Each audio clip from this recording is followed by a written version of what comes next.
국제신학교 예배학 4강 강의 시작하겠습니다.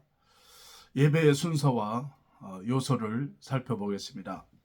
예배를 진행함에 있어서 순서는 가장 중요한 의미를 갖고 있습니다. 질서 있는 예배, 규모 있는 예배가 되기 위해서는 예배 순서가 예배의 모든 요소를 포함하고 있기 때문에 가장 중요한 것입니다. 공적인 예배에서는 성경 낭독, 시편과 찬송, 기도, 또 설교, 예전, 헌금, 신앙 고백, 송령, 축도 등이 내포되어 있습니다. 예배 순서를 보면 예배 순서는 각 교회의 자유에 맡기고 있는데 개신교회의 특징이 바로 순서에는 원리가 있으며 그 원리에 따라서 예배 순서가 잘 작성이 되어야 하는 것입니다. 예배 순서의 원리를 보면 예배 순서란 하나님의 은혜의 계시에 대한, 한마디로 예수 그리스도에 대한 인간의 신앙과 복종과 감사의 응답이 성경적으로 또 논리적으로 잘 배열시키는 것이 중요한 것입니다. 그러므로 예배 여러 요소가 분산되지 않고 유기적인 통일을 이루며 또 예배의 본질인 예수 그리스도를 통하여 하나님과 인간의 만남을 잘 구현시켜 나가는 것이 가장 중요한 것입니다. 또한 예배 순서 내용을 보면 예배는 기본적으로 하나님의 부르심에 대한 찬송 고백으로 교회를 시작하여 성경 낭독, 또 목회 기도, 설교, 감사와 헌금이 있고 찬송이 적당하게 사입이 되어 부르며 송령과 축도로 끝나는 것이 아주 가장 이상적이라 할 수가 있겠습니다. 예배 순서는 크게 세 가지 부분으로 나눌 수가 있는데, 첫째는 괴회, 또 둘째 말씀의 선포, 셋째 감사의 응답입니다. 이 세 가지 요소가 적절하게 잘 배열되어야 합니다.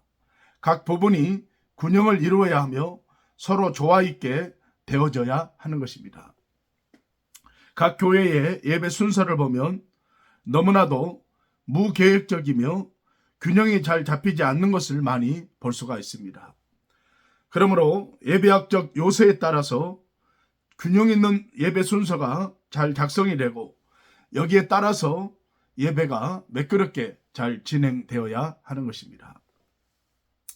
예배의 여러 요소를 보면 예배 행위에 필요한 여러 가지 요소가 있어야 되는 것입니다.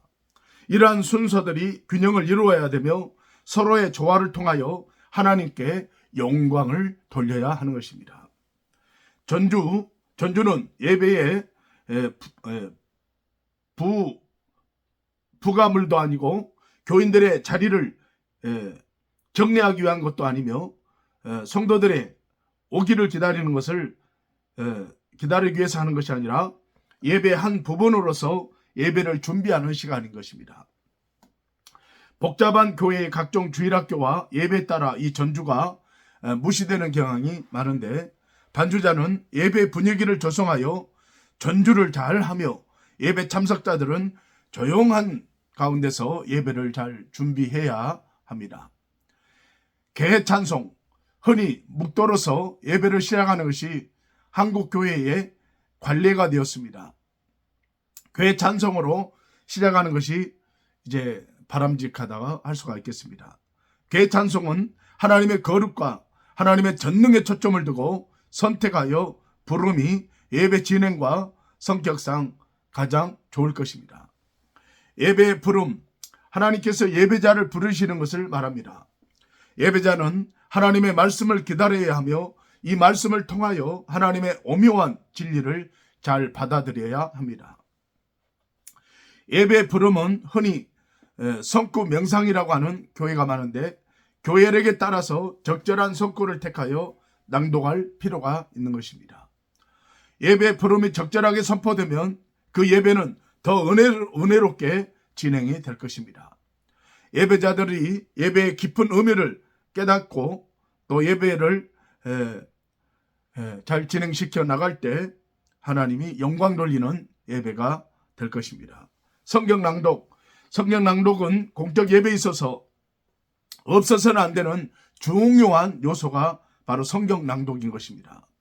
성경 낭독은 설교보다 하나님께서 직접 자기 백성에게 말씀하는 것이기 때문에 가장 중요합니다. 성경 낭독은 설교와 관련해서 예배의 통일성을 유지하는 것이 가장 좋습니다. 설교의 안내문 정도로 사용하는 것은 옳은 일이 아니라고 할 수가 있겠습니다. 일반적으로 성경 낭독은 구약과 신약에서 한 곳을 택하여 하는 것이 좋은데 우리들의 실제 생활에 도움이 되며 새로운 활력소가 되어지는 것입니다. 성경 낭독은 정중하고 의미 있으며 주의 깊게 하여야 하며 회중들이 하나님의 말씀을 통하여 하나님의 부르심을 깨달아야 하는 것입니다. 기도의 종류를 보면 공적 예배에서의 기도 순서는 많이 있습니다. 개의 기원, 목회 기도, 설교 후의 기도 등이 있습니다. 예배는 개의 기원으로 시작이 됩니다. 이 기원에서 예배에 성령께서 임재하시고 능력으로 함께 하시기를 기도해야 하는 것입니다. 목회 기도는 설교 전에 하는 것이 관례이고 기도자는 회중을 대표하여 기도하므로 이 기도는 회중 전체의 것이 되어야 하는 것입니다. 잘못하면 기도자의 개인 기도가 되기 쉬운데 이것을 피해야 하는 것입니다. 목회 기도에는 영광, 감사, 죄의 고백, 죄의 용서, 기원, 확증, 간구 등 여러 가지 요소들이 있어야 합니다. 목회 기도를 장로가 하는 경우가 많은데 목회 기도는 목회자가 하여야 하는 것이 합당합니다. 설교 후의 기도는 설교 내용과 연결된 것이어야 합니다. 설교의 메시지에 응답하는 것을 주로 하는 기도여야 하는 것입니다. 공적 기도의 요소, 공적 기도는 2분에서 3분으로 형성이 되는데 이 모든 요소가 포함되어야 진정한 공적 기도가 되는 것입니다. 감사, 기도의 첫 요소는 감사인 것입니다. 받은 은혜에 감사를 드려야 하는 것입니다. 고백은 공사간에 하나님과 사람 앞에 실수하고 잘못한 것을 고백하는 것입니다. 간구, 필요한 것을 하나님께 구하는 것입니다. 감사와 고백이 있은 후 간구가 따라가야 하는 것입니다. 중재기도, 기도자가 자신만을 위하여 기도하는 것이 아니라 다른 사람을 위하여 기도할 필요가 있는 것입니다.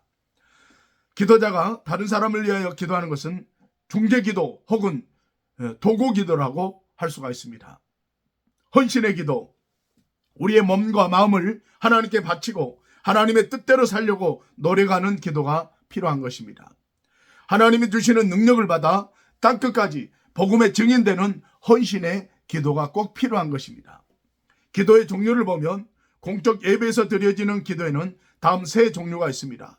이것은 정통적인 예배에서 행하여지는 것입니다.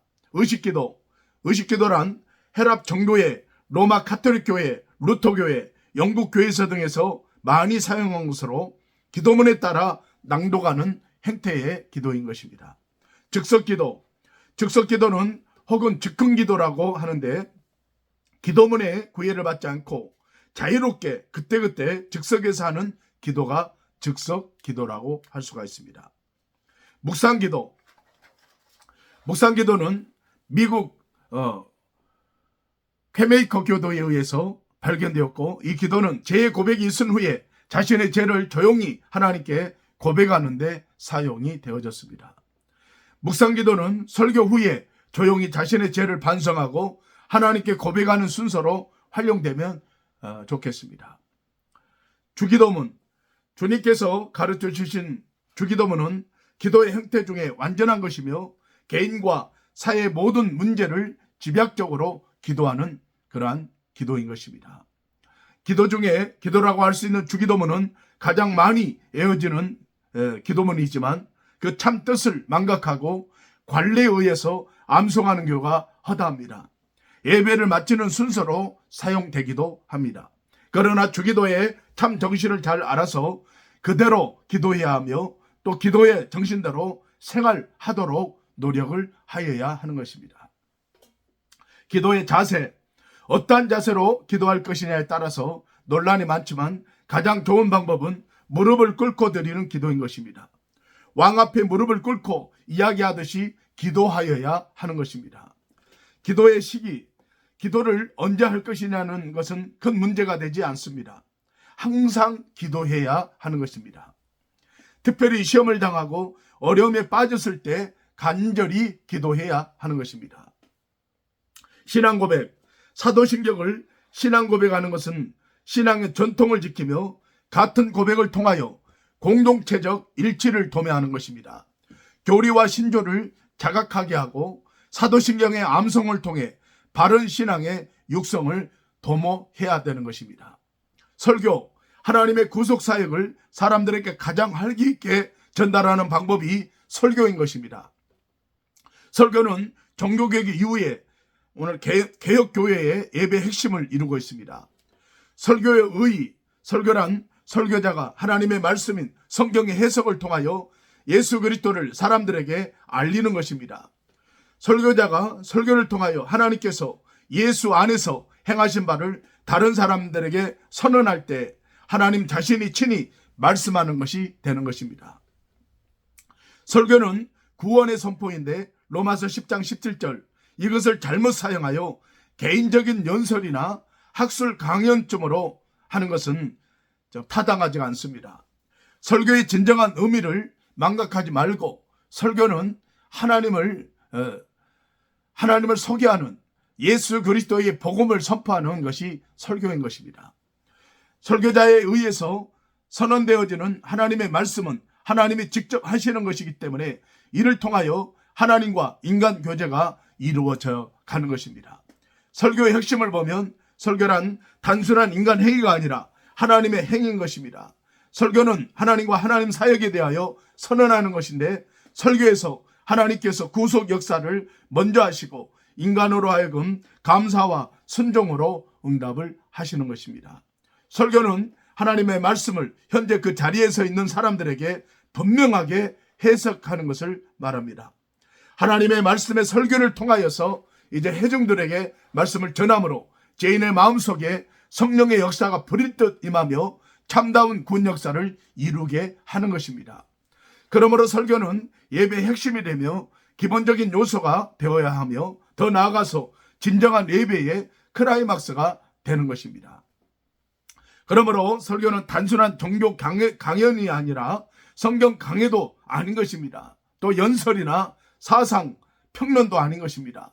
그리스도의 임재와 축복을 생각하여 신앙으로 응답하는 요소가 바로 설교인 것입니다. 설교의 역할을 보면 예배에서의 설교의 역할을 다음과 같이 규정을 할 수가 있습니다. 설교는 예배의